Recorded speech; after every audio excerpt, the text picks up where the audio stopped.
Conclave, ladies and gentlemen, we were forced to take a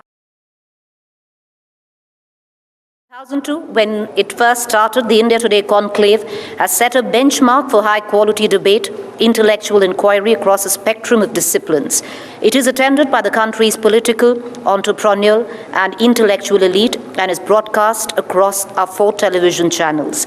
Given the staggering disruptions of the past 2 years, the pandemic, extreme weather events, catalyst shifts in the global order, the theme for this 19th edition of the Conclave is a better normal.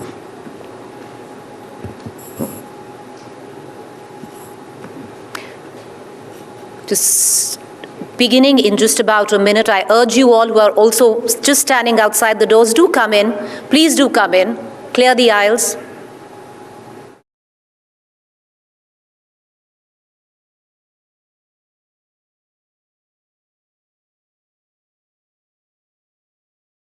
Thank you.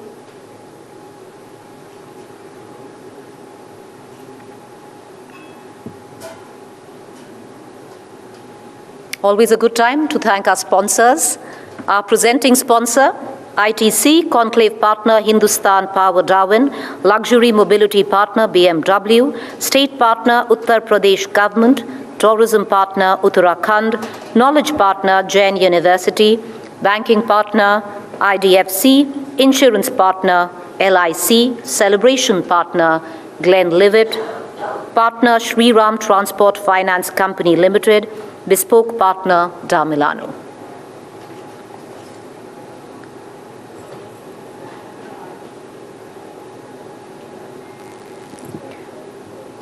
All right, viewers, let's begin. And to kickstart proceedings of the 19th edition of the India Today Conclave, I request Mr. Aroon Purie, Chairman, Editor-in-Chief, the India Today Group, to come up on stage and deliver the welcome address.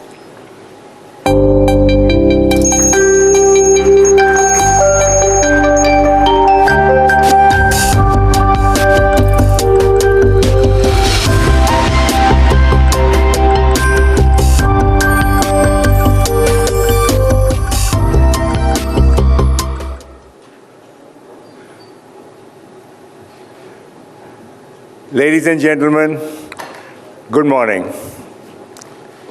A very warm welcome to the India Today Conclave 2021. I am doubly happy to see all of you gathered here today in these times. Let me applaud all of you for coming.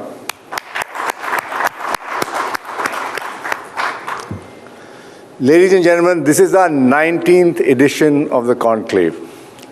Thank you all for your support. Last year, in March 2020, we had to cancel the conclave due to COVID. So we're meeting here now in unusual circumstances, ringed in by the rules of survival and social distancing that make it difficult for us to meet in ways that were once easy and familiar. In a sense, this is a metaphor for our times. The last 18 months have been a time of great upheaval, loss, and uncertainty. We've experienced a deadly pandemic. We've seen the world's superpowers stumble with crumbling infrastructure. We've faced an unprecedented shortage of medical oxygen and watched our loved ones suffer. We have seen extreme weather, floods, fires, storms engulf the world. We witnessed the mass migration of people and stark economic disparities. There has been ugly political polarization, desperate protests, loss of livelihood, and crippling digital divides. Millions of children have fallen out of school and face blank futures. Many have lost their livelihood. At personal levels, too many have experienced extreme loneliness and isolation. Depression and mental health issues have shot up. In a line, this has been a period of devastating disruption and precariousness. But every crisis is an opportunity to imagine something new. The human spirit is intrinsically resilient. It seeks inspiration. It wants to reboot, reconnect, revitalize. The theme for this 19th edition of India Today Conclave, therefore, is a better normal. Over the next 2 days, we will not spend so much as looking back as looking forward. We'll be seeking new ideas and new ways of doing things. Problems will be addressed in the hope of seeking solutions. There are 4 momentous challenges facing the world and India. The first is climate change, which we are witnessing all around us. Experts have called this the most decisive decade in human history with regard to climate change. If we're going to save humanity, the time for deliberation is over. It is the time for action. Don't think this does not affect you. India is committed to cutting down its greenhouse emissions by at least 33% by 2030. This will lead to many changes in the way we live. We have to find innovative ideas to make a green economy in India. The second is the pandemic and public health. How are we going to live with the coronavirus? And what do we need to do for the future? The coronavirus has occupied our mind space for the better part of 2 years. There are still many unknowns. How long is the efficacy of the various vaccines? How will the virus mutate? Is there such a thing as herd immunity? When will the pandemic end? And many more questions. We must work together to find answers and push for better and more robust healthcare. The third is the economy. The pandemic has put economies across the world into a tailspin. Every country is wondering what kind of recovery they will have. Economists are coming up with an alphabet soup of models: K-shaped recovery, V-shaped recovery, or U, or even Z. The Indian economy was declining for 6 quarters before the pandemic. And then came the shock of the pandemic. To control the spread of the virus, the country was forced to go into several lockdowns.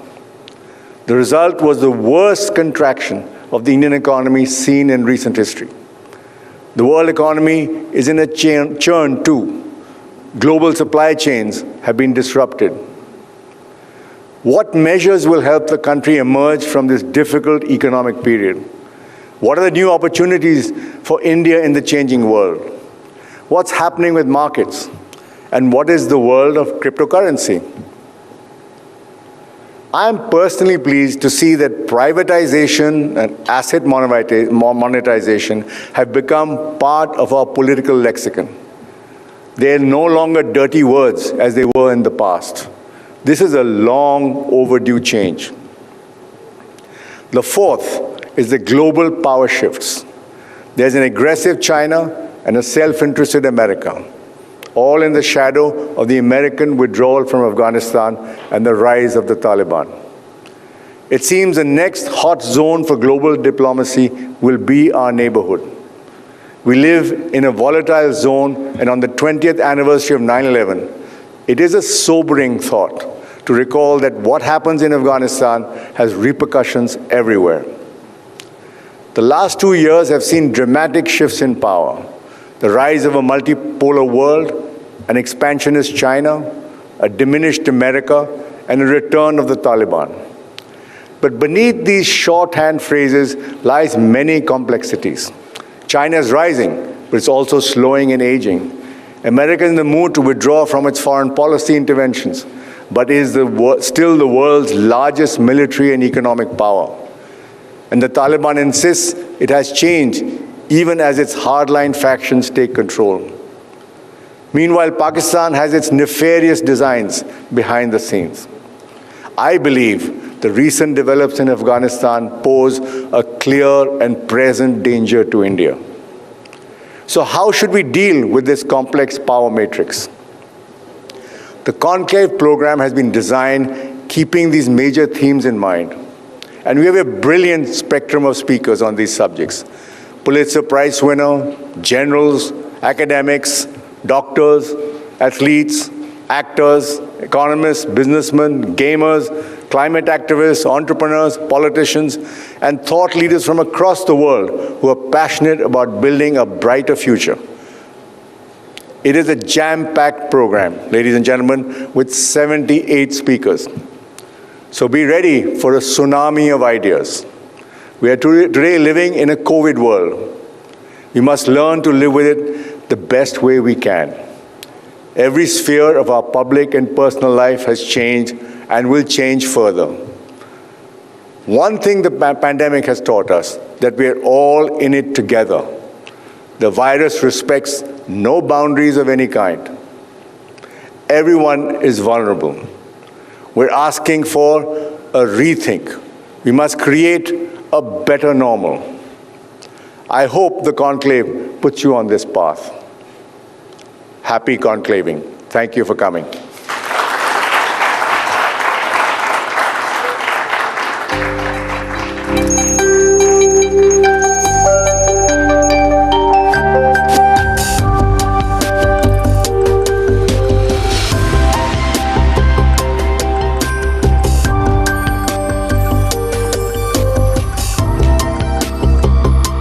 पे पढ़ा था कि ये इनके मन से एक था कि भाई फॉलो करेंगे टोक्यो में हमको और मतलब और गोल्ड आ सकते हैं। हाँ। तो वो जब जीता तो सबसे पहले तो मैंने बोला था कि मिल्खा सिंह जी का एक वो मुझे याद आई थी और सर का अकेला गोल्ड था। फिर ऐसा फील हुआ था कि नहीं, हमारे अंदर भी वो चीज़ है, हम भी कर सकते हैं। तो अब मुझे लगता है कि आने वाले टाइम में ये सिलसिला बना रहेगा। तो आप सर के बारे में कब जाने? बाद में जब आप फील्ड पे आए तब? हाँ, जब काफ़ी साल बाद जब मैंने शुरू किया, जब मैं एथलेटिक्स के अलावा दूसरे स्पोर्ट्स फॉलो करने लगा, तब मुझे सर के बारे में पता लगी कि अकेले हमारे ऐसे एथलीट है जिनके पास गोल्ड है। तो एक बहुत ही ज़बरदस्त चीज़ लगती थी। और आप उनसे मिले थे टोक्यो जाने से पहले? नहीं, मैं सर से फर्स्ट टाइम मोहाली में मिला, सर है ना, फर्स्ट टाइम मोहाली में मिला था मैं तो 2018 में एशियन गेम्स के बाद। टोक्यो के बाद भी मिला। टोक्यो के बाद मिलके क्या किया आपने? सबसे पहले तो सर ने बोला था कि मैंने 10 साल से अपने मेडल को छुआ नहीं है, वो मेडल निकलवाया मैंने, क्योंकि मेरा भी टोक्यो का मेडल मेरे पास था गोल्ड और सर का भी, क्योंकि इंडिया में 2 ही ऐसे मेडल है। तो मैंने बोला सर प्लीज़ मैं इन दोनों को एक बार फील करना चाहता हूँ। तो सर थोड़ा ऐसे लग रहे थे कि ये पसंद नहीं कर रहे हैं उस चीज़ को, क्योंकि सच बताऊं तो मेरी भी एक ऐसी आदत है कि मैं अपने मेडल को अभी रख दूंगा और मैं चाहता हूं कि अभी अगले टारगेट पे नज़र रखूं।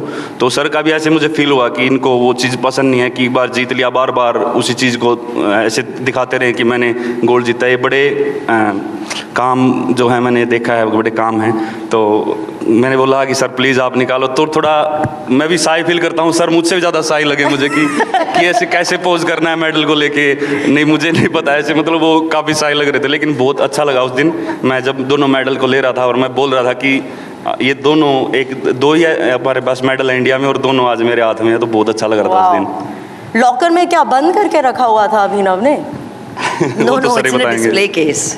Well, these medals and my achievements mean a lot to my parents. It left to me, I would put it in like a kitchen cabinet or something. But there is a room in my house which has all these things lying around. So, yeah. I know you wanted me to bring it, but sorry, there was no way that I was going to bring it. No, along. I respect that. I respect that, and you've given us a much larger sort of meaning to the medal. It's not just about that piece of metal, right? Manisha, now Neeraj has already held those 2 medals in his hand, and you have of course been with the 2 athletes when they won the medals. Like they were probably the first people, you talked to them when they won the medal. How are the 2 medals different? Well, I mean, it's really, comparing the 2 sports for starters is not really doing any justice. We have one sport where you're trying your hardest to be still, not move, not breathe, count your heartbeats. And then we have another sport where you're trying to kind of move so many elements at the same time. You're running up, and albeit in a very efficient manner. So it's not doing justice if I compare the 2. Just as the comparison between shooting and javelin are, that's the personality of these 2 too. So they're very, very different medals. There was, the journeys were very, very different. One, Abhinav was in his 3rd Olympics, and that medal was some sort of a redemption medal. It was, it was always meant to be after Athens. It was, the solace after so much disappointment. And it was the kind of light at the end of the tunnel, and it was a very long and dark tunnel. And Abhinav will, he doesn't like to relive those days. And now looking back, it was worth the journey, of course. But during the times, it was not such a fun time. It was a time of a lot of struggle. It was a time of a lot of anguish. And redemption was the only thing on his mind. And then cut to 13 years later, where we have this fellow, and it was his first Olympics, and it was like, okay, ये Olympics देखते हैं कैसे होता है, बढ़िया